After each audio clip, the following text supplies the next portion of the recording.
여러분 살고 있는 동네에 이렇게 보시면 공터 같은 데가 좀 있지 않나요? 공터가 있어요. 이렇게 주거할 수 있는 집들이 모여 있는데도 불구하고 아직까지 건축이 되지 않은 그런 빈 땅들이 있습니다. 근데 건물이 올라가지 않았지만 그 빈 땅의 주인이 땅 관리를 잘 하면 그 빈 땅이라고 할지라도 땅은 깨끗해요. 그런데 아직 집을 짓지 않았다 하는 이유로 땅을 그냥 방치해 두기 시작하면 어떻게 될 것 같습니까? 지나가는 사람들이 콜라 한 잔 마시고 캔 집어던지고, 그렇죠? 사발면 먹고 사발면 껍데기 집어던지고, 그렇게 하루하루 지나면서 그 빈 땅에 쓰레기가 쌓여가기 시작합니다. 여기서 빈 땅이 무엇인가를 한번 생각을 해보자. 빈 땅은 바로 내 마음을 가리킵니다. 지나다니면서 쓰레기를 버리는 사람들은 마귀를 가리켜요. 쌓여가는 쓰레기는 우리를 잠들게 하는 것들입니다. 육체로부터 썩어질 것들을 가리키는 거예요. 내 마음이 텅 비어 있으면 그곳은 결국 썩어질 것으로 가득해진다는 뜻입니다. 버린 것이 쌓여져 가는 것. 나는 쓰레기를 버렸는데 거기에 금덩어리가 쌓여갈 리가 없죠. 그리고 나는 콩을 심었는데 거기서 팥이 날 리가 없습니다. 버린 것이 쌓여져 가고 심는 것을 거두는 것은 동서고금을 막론한 불변의 진리라는 거죠. 근데 이 불변의 진리는 결국 하나님으로부터 나온 거예요. 오늘 우리가 본문 말씀을 2번이나 깊게 생각을 하면서 읽었습니다. 하나님은 만물이 여김받으시는 분이 아니에요. 그리고 우리에게 말씀하시기를 너희는 스스로 속이지 말라 이렇게 말씀하십니다. 그리고 성령을 위하여 심으면 성령으로부터 영생을 얻지만 너희가 육체를 위하여 심으면 육체로부터 썩어질 것을 거두게 된다 이렇게 말씀을 하세요. 여러분의 일상을 한번 돌아보셨으면 좋겠어요. 하나님의 말씀이 우리의 삶에 그대로 적용이 되어야 됩니다. 여러분의 일상을 한번 뒤돌아보세요. 여러분의 삶의 터전, 그리고 여러분의 생존의 밥, 여러분들이 일생을 살아오면서 많은 것을 심었을 거예요. 내가 사업을 해서 성공을 하기 위해서 엄청나게 노력을 많이 했을 것이고, 내 건강 지키기 위해서 운동도 열심히 하고, 누가 몸에 좋다고 말만 하면 가서 뒤져서 그걸 찾아서 먹습니다. 하루라도 더 젊게 살려고 맨날 피부 미용하고, 맨날 산에 오르고, 좋은 공기 마시고, 좋은 물 사서 마시고. 그런데 여러분 가만히 생각을 해보세요. 나는 그렇게 노력을 해왔는데 과연 내가 내 인생 살아가면서 심은 대로 거두었는가? 어떻게 생각을 해보면 심은 대로 거둔다라고 하는 하나님의 말씀이 불변의 진리처럼 느껴지지 않을 때가 많습니다. 오히려 어떻게 심은 대로 다 거두면서 살겠어 라고 이야기하는 것이 우리에게 더 와닿는지도 몰라요. 어떤 대기업의 사람들이 취업을 했습니다. 거기에 동기들이 한 20여 명이 있어요. 그런데 한 사람이 나는 동기들보다 먼저 승진을 하겠다. 그래서 그 회사에서 일찍 나오고 늦게 퇴근하고 자기에게 맡겨진 일에 대해서는 이 선배 저 선배를 쫓아다니면서 기획안을 잘 만들고 회사에 아이디어를 내고 보는 사람들마다 인사를 잘하고 월급을 타면 동기들에게 밥도 사고 선배들에게 술도 사고 그렇게 정말 열심히 인간관계서부터 업무 능력 파악서부터 모든 것을 열심히 합니다. 그리고 나서 2년 뒤에 인사 고과가 반영이 돼서 승진 대상이 나오는데 누구도 쳐다보지 않았던 다른 사람이 주임으로 승진된 거예요. 또 한 친구는 주임 건너뛰어서 대리로 승진 명단에 올랐는데 자기의 이름이 빠져 있습니다. 그 사람은 그 회사 안에서 자기의 성공을 위해서 정말 열심히 인생을 심었어요. 그런데 거두지 못했습니다. 열매는 말이죠. 내가 심었지만 내가 심은 열매는 내 스스로 나타내서 나타나지는 게 아니에요. 내가 심은 열매는 타인을 통해서 그것이 증명되어집니다. 요즘에 유튜버들이 얼마나 많아요. 어떤 한 유튜버가 길을 지나가는 어떤 여대생 정도 또래쯤 돼 보이는 여자에게 다가가서 그런 이야기를 합니다. 지금 당신이 누군가에게 전화를 해서 이유를 말하지 않고 네가 나에게 보낼 수 있는 액수만큼만 지금 바로 좀 보내달라. 그러면 그 사람이 당신에게 보내는 액수를 내가 당신에게 선물로 주겠다. 이렇게 이야기를 해요. 한국 사람이에요. 그랬더니 그 여자가 자기 친구에게 전화를 합니다. 누구누구야, 나 누군데 이유 묻지 말고 나한테 네가 지금 보내줄 수 있는 액수 바로 좀 보내줄래? 얼마든 좋아. 최대한 많이 보내줘. 응, 알았어. 그리고 나서 조금 있다 띵동하고 보니까 100만 원을 보낸 거예요. 그 친구는 이유를 묻지 않고 그냥 100만 원을 그 여자에게 보내줬습니다. 유튜버가 놀래요. 그래서 돈을 보내 그 사람과 전화통화 연결을 해서 그 자리에서 통화를 합니다. 아니 어떻게 아무 이유도 얘기 안 했는데 100만 원을 보내줄 수 있습니까? 그랬더니 하는 이야기가 그 친구는 신뢰가 쌓여있다. 그 친구는 돈 10,000원짜리 한 장 가지고도 절대로 장난칠 친구가 아니라는 걸 내가 알기 때문에 이유 들을 필요도 없다. 그래서 보내줬다 이렇게 이야기해요. 그 친구가 그렇게 인생을 살아왔기 때문에 타인으로부터 그의 열매가 증거되어 나타난다는 얘기입니다. 그래서 유튜버는 그 자리에서 100만 원을 그 여자에게 송금을 해줬어요. 우리가 이 땅에서 열매를 심게 되면 열매를 거두는 곳은 이 땅이 아니라 우리의 죽음 이후의 차원에서 거두어지게 된다는 얘기예요. 오늘 본문 말씀이 우리에게 주시는 말씀이 무엇인가? 육체를 위하여 심으면 육체로부터 썩어질 것을 거두는데 그것은 이 땅에서 거둔다는 의미가 아닙니다. 성령을 위하여 심으면 성령으로부터 영생을 얻는다고 했는데 이 땅에서 거둔다는 의미가 아니라는 것을 여러분 정도 되면 다 아실 거예요. 여러분도 신앙생활을 나름대로 한다고 하시죠. 나는 새벽기도 하겠다. 그리고 하루 이틀 잘 나가다가 새벽기도 결국 결단한 대로 하지 못하고 그 열매를 거두지 못하는 경우가 많습니다. 나는 작정하고 성경을 올해 안에 적어도 1독 정도는 하겠다. 그러나 시작은 좋죠. 6월 중순 지나기 시작하면은 말라기에서 다 끝나요. 마태복음까지 안 갑니다. 결단을 하지만 결론까지 가지 못하는 경우가 많아요. 여러분 지금 신앙생활하는 이유가 무엇입니까? 무엇인가를 거두기 위해서 지금 신앙생활을 하고 있어요.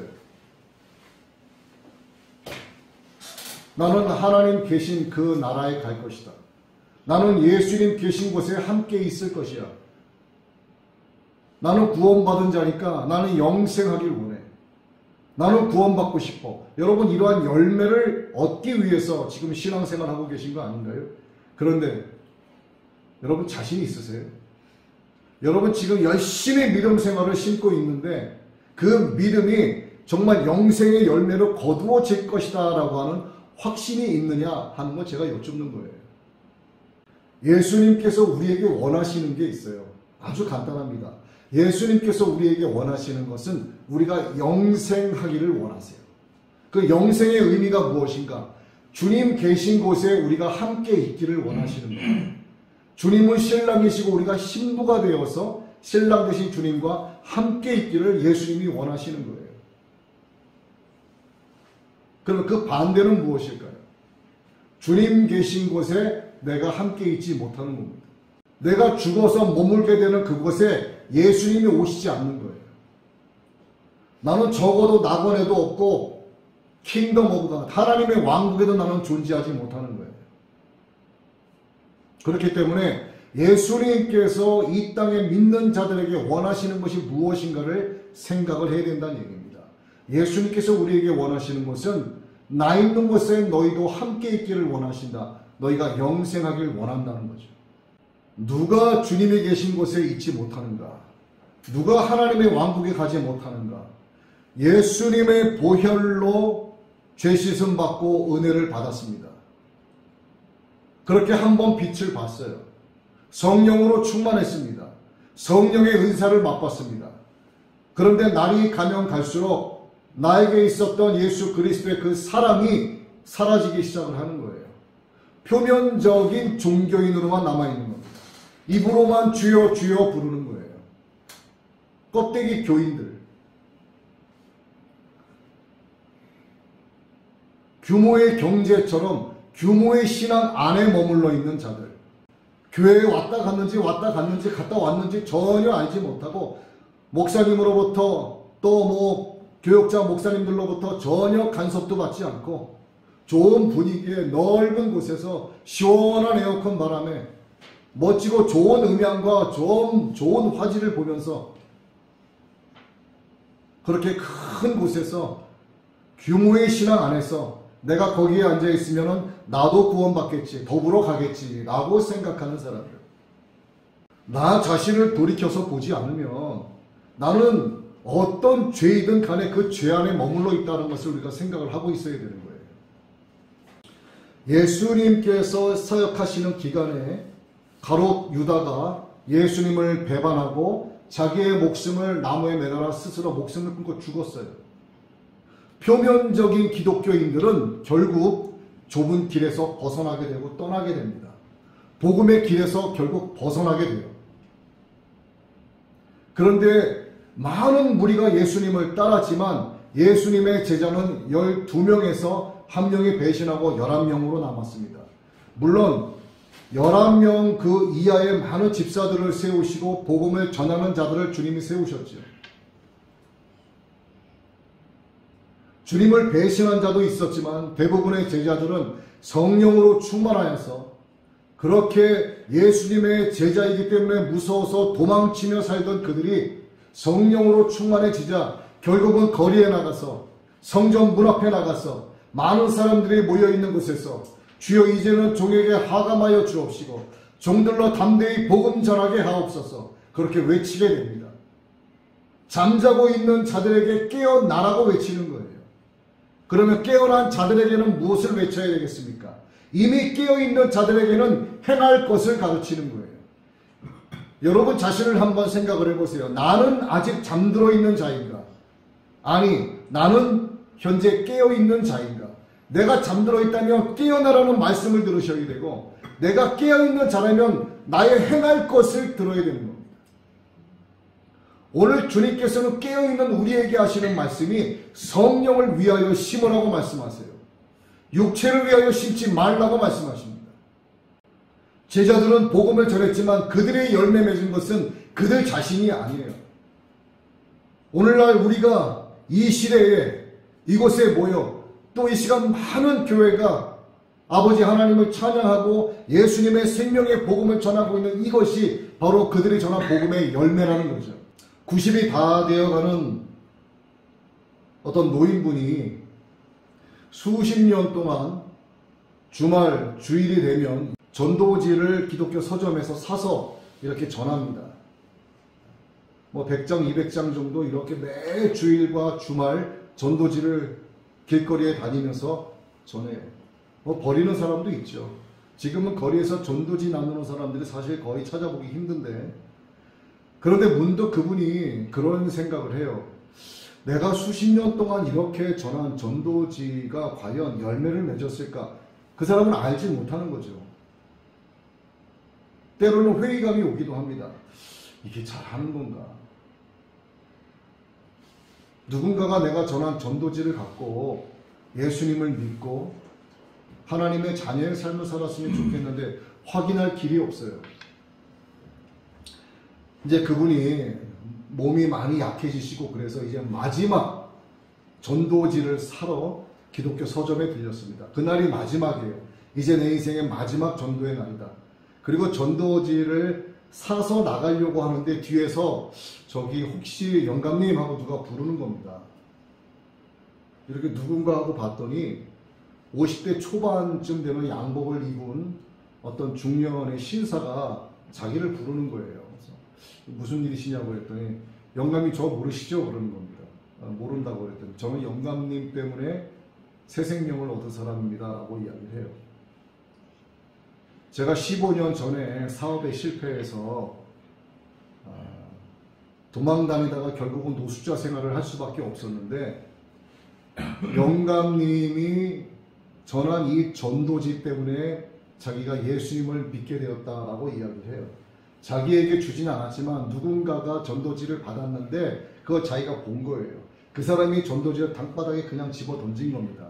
노숙자가 뭐 심심하고 할 게 없으니까 그냥 앞에 떨어진 전도지를 주워서 이렇게 주머니에 넣었다가 잠자기 전에 꺼내서 전도지를 읽어본 거예요.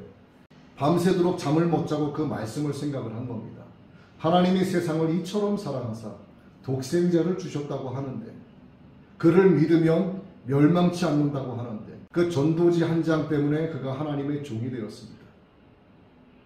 하나님께서 그 노인이 전한 그 전도지로 인해서 한 사람이 하나님의 종으로서 사명을 감당하고 있는 사실에 대해서 가르쳐 주신 것이죠. 하나님께서 그 열매를 맺혀 주신다는 얘기죠. 이 영생의 열매는 하나님께서 맺게 하십니다. 이 땅에서 성령을 위해서 믿음과 성도에 마땅히 행할 바를 심게 되면 하늘에서 하나님은 영생의 열매를 우리로 하여금 맺게 해주신다는 거죠. 여러분, 심는다는 게 무엇일까요? 여러분, 심는다는 말씀을 잘 생각하셔야 돼요. 밭에 가서 그냥 모종을 심는 정도의 어떤 그런 개념으로 생각을 하시면 안 됩니다. 성경에 기록되어 있는 모든 말씀을 표면적으로만 보시면 안 돼요. 이 글로 나와 있는 이면의 내용이 무엇인가를 볼 수 있어야 됩니다. 표면적인 말씀이 아니라 이 뒤에 숨겨져 있는 진짜 진리를 발견할 수 있어야 되는 거예요. 오늘 심는다는 말씀을 여러분들이 잘 하셔야 돼요. 심는다는 것은 여러분 열처녀의 비유를 다 아실 거예요. 열처녀가 있습니다. 열처녀는 신부의 입장으로서 신랑 되신 예수님을 기다리고 있는 중이에요. 다섯 처녀는 등을 들고 있는데 기름이 가득 채워져 있고 다섯 처녀는 등은 들고 있지만 기름이 바닥나 있어요. 그런데 중요한 게 뭔지 아세요? 이 열 처녀 모두가 졸고 있었다는 겁니다. 신랑 대신 예수님께서 문을 두드리는 거예요. 열 처녀가 모두 깨어납니다.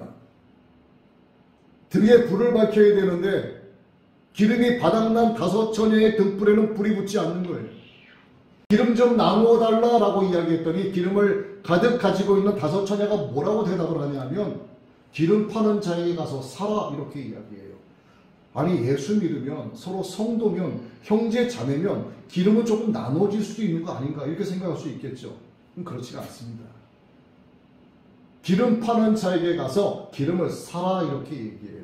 여러분 심는다는 의미가 기름을 사는 거예요. 자, 살 때는 대가를 지불해야 되겠죠. 그 대가가 뭘까요? 성경에 기록되어 있습니다. 그 대가가 무엇일까? 구원을 이루어 가는 과정을 이야기합니다. 어떻게? 두려움과 떨림으로. 여러분, 하나님께서 우리에게 값없는 은혜를 주셔서 하나님의 자녀의 권세가 있게 하셨어요. 그러면 하나님의 자녀로서의 권세를 가진 우리는 이것이 저절로 우리 안에서 머물면서 사라지지 않을까? 그렇지 않습니다. 제가 서두에 어떤 비유를 들었습니까? 빈 땅에 지나다니는 수많은 사람들이 쓰레기를 버리기 시작을 하면 빈 땅은 어느새 쓰레기 하치장으로 변한다고 말씀을 드렸어요. 하나님의 자녀로서의 권세를 내가 지키려고 하지 않으면 지나다니는 사람들이 쓰레기를 버리는 것처럼 마귀는 우리를 잠들게 합니다. 다시 말씀드려요. 열 처녀 가운데 다섯 처녀는 기름이 있고 다섯 처녀는 기름이 없는데 공교롭게도 열 처녀 모두가 잠들고 있더라. 사탄은 우리를 늘 잠들게 합니다. 여러분 생각을 해보세요. 여러분 항상 믿음 좋으세요? 여러분 항상 성령으로 충만하시냐 이 얘기예요. 사탄은 나를 잠들게 하는 것들이 있어요. 돈 때문에 나를 잠들게 하고 내 질병 때문에 잠들게 하고 사람의 관계성 때문에 잠들게 하고 성경은 이것을 다르게 표현하기도 하죠. 우는 사자처럼 두루 다니며 삼킬 자를 찾는다. 같은 표현입니다. 사탄은 우리를 영적으로 잠들게 해요. 기름 파는 자에게 가서 기름을 사지 못하게 가로막습니다. 신랑 대신 예수님을 맞이해야 할 이 등잔에 기름이 채워지지 못하도록 막아버리는 거예요. 이 기름을 늘 채워 넣는 것, 두려움과 떨림으로 구원을 이루어 나가는 것, 성도들의 옳은 행실, 이것이 바로 성령을 위하여 심는 거죠. 오늘 우리가 읽은 갈라디아서 6장 8절의 말씀을 제가 다시 한번 말씀드립니다. 자기의 육체를 위하여 심는 자는 육체로부터 썩어질 것을 거두고 성령을 위하여 심는 자는 성령으로부터 영생을 거두. 여러분, 육체와 성령을 다시 한번 구분할 필요가 있습니다. 육체는 바로 율법을 가리킵니다. 성령은 예수님을 가리켜요. 율법을 가리키는 게 뭘까요? 여러분, 나름대로 나 재산 좀 가지고 있어. 난 나름대로 배울 만큼 배웠어. 나 나름대로 든든한 백이 있어. 나 나름대로 내 자식 새끼들 얼마나 입신양명해서 잘 되고 있는지 몰라. 나는 누구보다 건강해. 나는 누구보다 아름다워. 나의 지식, 경험, 재능, 나의 돈, 이러한 것들로 세상의 편의를 추구하면서 살아가는 것. 그러면서도 또 사람들에게 추앙받기 위해서 선한 일을 합니다. 자신의 의를 높여가요. 이것이 바로 율법이에요. 자기의 육체를 위해서 심는 자입니다. 성령은 무엇이다? 율법을 완전하게 이루신 예수 그리스도를 가리키는 거예요. 자, 그렇다면 성령을 예수님이다 라고 말씀을 드린다면 성령을 위한다는 건 뭘까요? 성령을 위한다는 것은 예수님을 사랑하는 마음을 가리키는 거예요. 여러분, 누군가 사랑하는 사람이 혹시 있는지 모르겠어요. 누군가를 사랑한다면 그 사람과 떨어져 있을 때 그 사람을 생각합니다. 내가 생각하려고 애를 써서 생각하는 게 아니라 내 마음에서 그 사람이 자꾸 생각이 나요. 왜? 사랑하기 때문에. 그래서 성경은 우리에게 말씀하세요. 예수를 깊이 생각하라. 이게 뭐다? 성령을 위하는 것이다. 이것이 뭐다? 예수님을 사랑하는 거다. 그리고 예수님을 사랑하지 않습니까? 누군가를 사랑하잖아요. 그러면 사랑하는 그를 위해서 사랑하는 나는 그를 위한 어떤 행동이 나오게끔 돼 있어요. 성경은 이것을 우리에게 뭐라고 말씀하시냐면 성도들의 옳은 행실이라고 이야기합니다. 여러분, 이거 잘 들으셔야 돼요. 천주교는 뭡니까? 여러분, 천주교 다 아시죠? 사탄의 걸작품이라고 정의 내려진 게 바로 천주교예요. 천주교는 뭐다? 그들도 예수님 믿는다고 다 이야기해요. 그런데 착한 일만 해도 구원 받는다가 천주교예요. 우리 기독교에서 성도는 선한 행실을 하면서 살아야 됩니다 라고 이야기하지 않습니까? 그러면 사탄은 이 말을 악용을 해서 뭐라고 말하게 하냐면 예수만 믿으면 구원받지 무슨 성도가 선한 행실을 하면서 살아야 되나고 행위 구원하지 마라라고 손가락질하고 운운한다는 얘기죠. 이걸 잘 구분하셔야 되는 겁니다.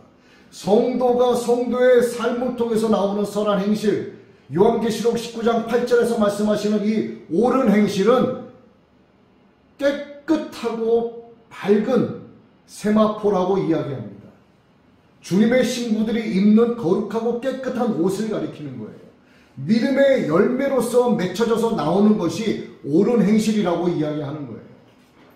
제가 예수님을 사랑하는 것이 성령을 위하는 것이라고 말씀을 드렸어요. 자, 예수님을 사랑하는 것은 성령을 위하는 것이다. 자, 예수님을 사랑하는 것은 뭐라고 말씀드릴 수 있냐면 바로 옥합을 깨는 거예요.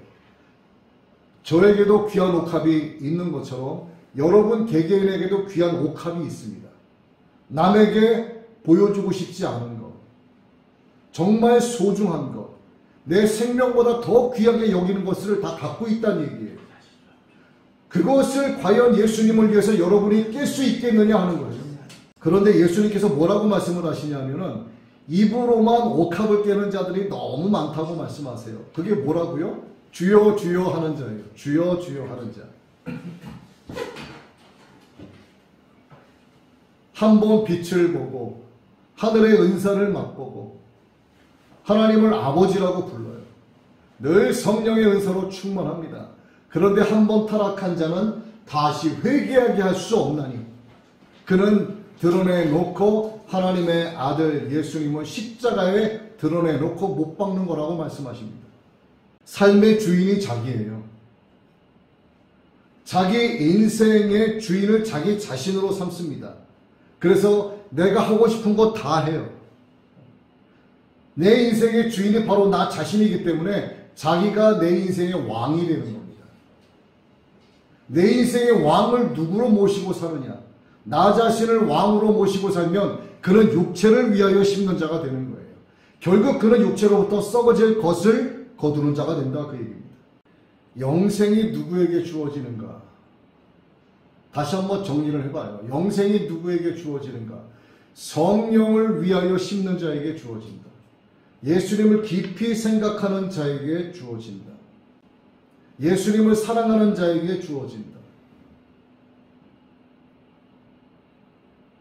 신랑 되신 예수님을 맞이할 때 들고 나갈 이 등잔에 늘 기름을 채워 넣는 자에게 주어진다. 그러나 기름을 준비한 자도 결국 꾸벅꾸벅 졸면서 세상을 살아간다. 나를 잠들게 하는 마귀의 수많은 미혹들을 내가 싸우면서 이겨내지 못하면 결국 그는 육체를 위해서 심는 자가 될 수밖에 없다고 성경이 말씀하고 있는 겁니다. 예수님을 믿는 그 삶이 그렇게 쉽지가 않아요. 예수님을 믿는 그 삶이 그렇게 가벼운 게 아닙니다. 좁은 길을 걸어가는 게 그렇게 만만한 게 아니에요. 예수님을 정말 잘 믿는 사람은 예수 믿는 삶이 너무 힘들다고 이야기를 해요. 허무한 것에 굴복하지 않는 자, 썩어질 것에 무릎 꿇지 않는 자, 하나님이 주신 인생의 그 시간을 여러분 개개인에게 하나님이 주신 그 인생의 시간을 내가 다스리고 통치하지 못하고 그 귀한 시간을 사탄에게 고스란히 내주는 거예요. 나의 시간을 사탄이 관리 감독합니다. 교회 가자. 그럼 그가 뭐라고 대답해요? 나 바빠서 못 가. 다음 주는 괜찮아? 다음 주는 결혼식 가야지. 그럼 다다음 주는? 다다음 주에는 등산 약속이 있어. 그럼 언제 갈 건데? 글쎄 내가 시간이 없어. 왜 없을까요? 하나님이 나에게 그 시간을 주셨는데 왜 나에게 시간이 없냐고. 나의 시간을 사탄에게 고스란히 넘겼기 때문에 시간이 없는 거예요. 시간의 시간에 지배당하면서 사는 겁니다. 하나님께서 나에게 주신 그 시간을 하나님께 영광 돌리고 하나님을 찬양하고 예수님을 생각하고 예수님을 사랑하는 그 시간으로 거룩하고 복되게 보내는 게 아니라 시간을 다스리고 통치하는 게 아니라 사탄에게 다 넘겨주고 사탄으로부터 그 시간을 관리 감독받으면서 살아가니까 하나님과 멀어지게 하고 하나님을 대적하게 만드는 거예요. 하나님께서 여러분 개개인에게 주신 그 시간은 여러분의 것입니다. 이 땅에 사는 동안은 하나님이 주셨어요. 그러면 그 시간을 여러분이 관리 감독할 수 있어야 된다는 얘기입니다. 여러분의 그 시간을 사탄에게 고스란히 넘겨주게 되면 그는 결국 육체를 위하여 심는 자가 되는 거예요. 사탄이 그렇게 만들어 가기 때문입니다. 그래서 이 육체를 위하여 심는다는 것과 성령을 위하여 심는다는 것은요, 동전의 양면과 같아요. 항상 같이 있습니다. 여러분 마음 가운데도요, 나의 법이 있고 죄의 법이 있어요. 그래서 내 안에서 나의 법과 죄의 법이 항상 맞닥뜨려 싸우고 있습니다. 사탄은 계속 우리를 잠들게 하고 있고 하나님의 말씀은 우리를 향하여 깨어나라라고 말씀하고 있고 깨어났으면 행하라고 말씀하고 있어요. 이렇게 적어도 그런데 말이죠. 이렇게 적어도 내 안에서 영적 싸움이 일어나고 있다는 그 사실을 인식하는 것만으로도 그는 복된 자예요. 내 안에 영적인 싸움이 치러지고 있다는 사실조차 깨닫지 못하면 그는 정말로 가련한 자입니다. 내가 나의 법과 죄의 법이 싸우고 있다는 그 사실을 인식을 하면서 살아가게 되면 결국 그는 예수님의 이름을 부르게 되어 있어요. 그러다 보면 보화가 감추어져 있는 밭을 발견하게 됩니다. 이게 그에게 복이죠. 그러다 보면 그 밭을 사기 위해서 어떻게 하는가? 내가 가장 귀하게 여기는 내 마음의 옥합을 깨는 역사가 나타나게 되는 거예요. 그 옥합을 깨서 천국의 보화가 심겨져 있는 밭을 사는 자가 되는 거예요. 그가 바로 성령을 위하여 심는 자입니다. 그가 바로 성령으로부터 영생을 거두는 자가 되는 거예요. 여러분들도요, 지금 둘 중에 한 가지는 계속 심으면서 살아가고 있습니다. 어떤 분은 육을 위해서 심고 있고, 어떤 분은 성령을 위해서 심고 있어요. 이 자리에도 분명히 계세요. 그런데 나는 심지 않았어 라고 얘기해도요, 여러분 숨쉬고 살아가고 있는 것 자체가 지금 심고 있는 증거예요. 그리고 그것은 반드시 열매로 거두게 됩니다. 썩은 열매냐 아니면 영생의 열매냐. 근데 보통 어떻게들 생각들 하냐면, 이 예배당에 나와서 하나님께 예배드리는 자들은 거의 다 그래요. 나는 이런 이야기하면 나는 성령을 위하여 심고 있어. 이렇게 생각들 해요. 자기 스스로. 이 정도 주의성수 하는데, 내가 이 정도 헌금하고, 내가 11조 한 연수가 몇 년인데, 교회 행사가 있고, 어떤 교회 기도회가 있고, 뭐 금요 예배, 수요 예배 내가 빠지지 않고 이렇게 하고 있는데, 이 정도면 나는 성령을 위하여 심고 있는 자야 라고 스스로도 생각한다는 얘기죠. 그리고 마음의 평정을 얻어요. 그러나 오늘 7절 말씀에서 주님이 뭐라고 말씀하셨습니까? 스스로 속이지 말라, 이렇게 하나님이 말씀하셨어요. 나는 성령을 위하여 심고 있을 거야 라고 생각할지는 몰라도 하나님은 그 중심을 아십니다. 하나님은 그 심령을 감찰하고 계시는 분이에요.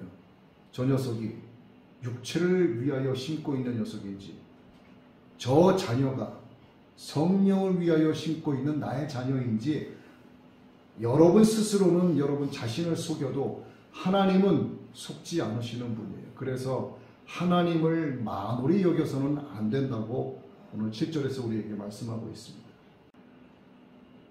여러분, 죄가 두 가지가 있어요. 말씀을 정리하는 차원에서 이제 말씀을 드립니다. 죄는 크게 두 가지가 있습니다. 믿지 않는 자들의 죄가 있고 믿는 자들의 죄가 있어요. 나는 어떤 죄에 해당이 되는가? 여러분 잘 들어보십시오. 믿지 않는 자들의 죄 가운데 가장 큰 죄는 창조주 하나님을 모르는 죄예요. 구약 성경에도 기록이 되어 있죠. 내 백성이 나를 알지 못함으로 망하는도다. 믿지 않는 자들의 수많은 죄들 가운데 가장 큰 죄는 창조자 하나님을 모르는 죄. 하나님을 모르기 때문에 독생자 예수 그리스도를 몰라요. 예수님을 모르기 때문에 보내주신 보혜사 성령님을 몰라요. 성령님을 모르기 때문에 성령을 위하여 사는 것이 무엇인지를 몰라요. 그가 아는 것은 육체를 위하여 사는 것뿐입니다. 이 세상에 가치를 심고 사는 것밖에 몰라요. 결국 그는 육체로부터 썩어질 것을 거두는 자가 된다 하는 거죠. 자, 그러면 여러분에게 해당될 수 있는 말씀입니다. 믿는 자들의 가장 큰 죄는 무엇일까? 하나님의 사랑을 의심하는 죄입니다. 하나님이 날 사랑하셔서 값없이 은혜를 주시고 의롭다 칭해 주시고 자녀 삼아 주셨는데, 하나님이 나를 사랑하신다는 것에 대해서 자꾸 의심하는 것, 이게 믿는 자들의 가장 큰 죄입니다. 하나님을 의심한다는 것은요, 예수 그리스도를 의심하는 거예요. 예수님을 의심한다는 것은 성령을 의심하는 겁니다. 성령을 의심하게 되면 성령을 부인하는 자가 돼요. 이것이 뭡니까? 믿는 자가 되었지만 점차 가면서 의심 때문에 불가지운 자가 되는 거예요. 불가지운 자가 되면서 점차 타락이 돼서 불신자가 되는 겁니다. 불신자가 되면 결국 믿지 않는 자들의 가장 큰 죄를 똑같이 범하게 되는 거예요. 육체로부터 썩어질 것을 거두기 위한, 육체를 위하여 사는 자가 된다. 이 인간으로 태어났어요. 하나님이 사람으로 태어나게 하셨지만 짐승처럼 사는 거예요.